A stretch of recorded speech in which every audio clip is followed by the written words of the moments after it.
নমস্কাৰ, মোৰ নাম শ্ৰী যুগান্তজী হাজৰিকা। আজি আপোনালোকৰ সন্মুখত মই আৰ্টৰ বহীখন দেখাবলৈ লৈছোঁ। বেয়া ছবিকেইখন নেদেখাম, ভালকেইখন দেখুৱাম। কেনেকুৱা হৈছে আপোনালোকে কমেণ্ট কৰি জনাব, আৰু ভিডিঅ'টো চাই ভাল পালে লাইক কৰিব, ছাবস্ক্ৰাইব কৰিব, আৰু লগৰ বান্ধৱী বন্ধু বান্ধৱী সকলোলৈকে শ্বেয়াৰ কৰি দিব। ব'লক আমি এতিয়া বহীখন চেক কৰোঁ। এইখনে মোৰ আৰ্টৰ বহী, আৰু এইখনত মই এইবোৰ বহুত জৱাহৰলাল নেহৰু আঁকি থোৱা আছে। আৰু এয়া মোৰ এইবোৰ ৱাটাৰ কালাৰ কৰা। এয়া আমাৰ ঘৰ মায়ে ধুনীয়াকৈ সজাই থৈছে, দেখিবলৈ পাইছে। এইখন এখন মই একেবাৰে সৰুতে আঁকা এখন। এইখন আমি এতিয়া যাওঁ ইয়ালৈ। আমি এতিয়া প্ৰথমৰ পৰা আৰম্ভ কৰিম।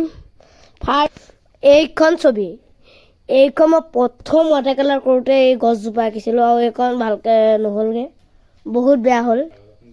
আৰু এইখন হৈছে ময়া ধূপ ধূনা জ্বলোৱা এখন ছবি।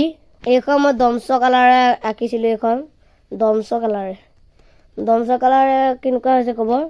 দমচ কালাৰ এই আকাশখন এইখন অকণমান বেয়া হ'ল, কিন্তু দমচ কালাৰ পানী অকণমান ভালকৈ আহে, সেইটো মই ক'ব পাৰোঁ।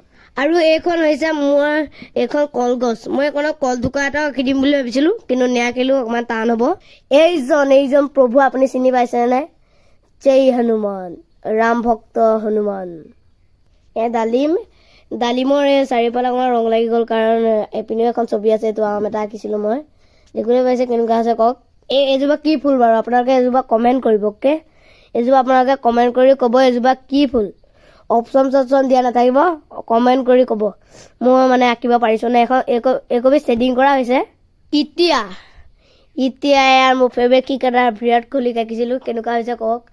মানে এইখন বিৰাট কোহলীৰ নিচিনা হৈছে নাই কমেণ্ট কৰি ক'ব। দেখিছে ভাল হৈছে নাই ক'ব।